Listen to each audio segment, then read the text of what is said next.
বন্ধুরা, আশা করি সবাই ভালো আছেন। তো বন্ধুরা, এখন যে বিষয়টা নিয়ে কথা বলবো তো সেটা হলো যে দেখুন, থাক লাইভ বলে একটা সিনেমা আসতে চলেছে, যেটাতে আমরা লিড চরিত্রে দেখতে পেতে চলেছি কামাল হাসান, আর একজন রয়েছে তার নাম আমি ঠিকঠাক জানি না, এবং হলো তিশা রয়েছে। তো সিনেমার ট্রেলার আজকে বেরিয়েছে, সেই ট্রেলারটা কেমন লেগেছে, ভালো নাকি খারাপ, সেই বিষয় নিয়ে আলোচনা হবে। এবং বলে রাখি, ছবির পরিচালক হচ্ছে মণিরত্নমের সিনেমা আমি যে বিশাল পছন্দ করি এটা কিন্তু নয়, এ ধরনের অডিয়েন্স কিন্তু খুব একটা আমি বেশি নই। এবং দেখলাম যে মণিরত্নম যে ধরনের সিনেমা বানান তার থেকে কমপ্লিটলি কিছুটা ডিফারেন্ট বানানোর চেষ্টা করেছে এই থাগ লাইফ বলে ট্রেলারটা। তো ট্রেলারটা কিছু জিনিস অবশ্যই ভালো লেগেছে, আর কিছু জিনিস আমার কিন্তু ভালো লাগেনি। তো সেই বিষয় নিয়ে আলোচনা অবশ্যই করব।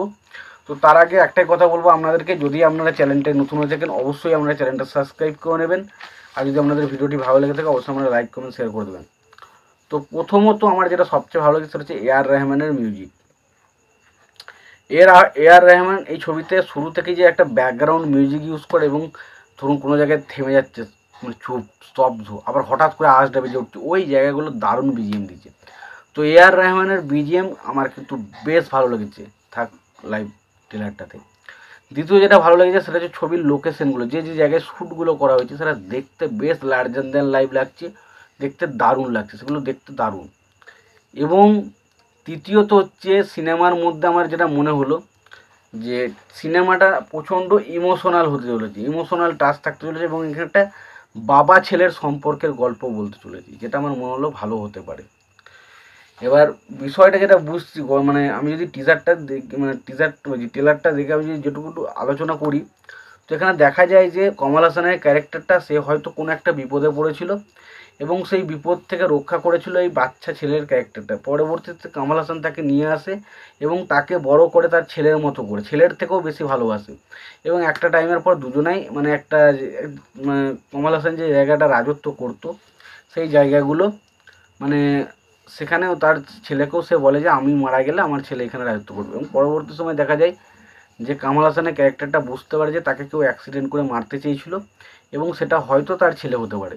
এবং পরবর্তী সময় তাদের এই যে জায়গাটা, এই রাজ্যটা পাওয়ার জন্য দুজনের মধ্যে যে লড়াই, সেটা নিয়ে হচ্ছে সিনেমা, যেটার নাম হচ্ছে থাগ লাইফ।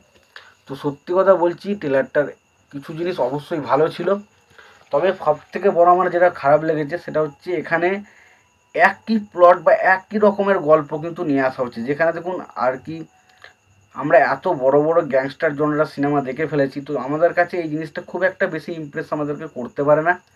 আর প্রথম কথা হচ্ছে কামাল হাসানের ক্যারেক্টারটা যেহেতু বয়স অনেক হয়ে গেছে, তারপরেও এসে তাকে ওই রকম এক ধরনের সিন দেওয়া হচ্ছে যেখানে সে চুমু খাচ্ছে, আবার একটা জায়গা রয়েছে ওই যে ওই জায়গাগুলো কোথাও না কোথাও মনে হচ্ছে বাজে লেগেছে, এবং প্রচণ্ড নোংরা। কারণ কামাল হাসানকে আমরা ওইভাবে কখনোই দেখিনি, এবং কামাল হাসানের ওইরকম একটা লুক সত্যি বলছি প্রচণ্ড, মানে কী বলবো, কষ্ট লাগছে দেখে। এবং ছবিটার মধ্যে অনেক সমস্যা রয়েছে বলে মনে হলো। এবার দেখা যাক, ট্রেলারটা আমার কাছে একটা ঠিকঠাক ডিসেন্ট ট্রেলার লেগেছে, তবে আশা রাখছি হয়তো গল্প খুব ভালো হতে পারে, সিনেমাটার ইমোশনাল পয়েন্টগুলো হয়তো দারুণ লেগে গেলো, এবং সিনেমাটা তো আমাদের খুব ভালো লেগে গেলো, এটাও হতে পারে, না হওয়ার কিছু নেই। তোমাদের এই বিষয়টা নিয়ে কি মতামত রয়েছে তোমরা অবশ্যই জানিও। ভিডিওটি ভালো লেগে থাকলে লাইক কমেন্ট শেয়ার করে দিও, চ্যানেলটা নতুন হয়ে থাকলে অবশ্যই তোমার চ্যানেলটা সাবস্ক্রাইব করে নিও, পাশে বেল আইকনটা অবশ্যই প্রেস করে দিও। ভালো থেকো, সুস্থ থেকো, দেখা হচ্ছে পরে ভিডিওতে।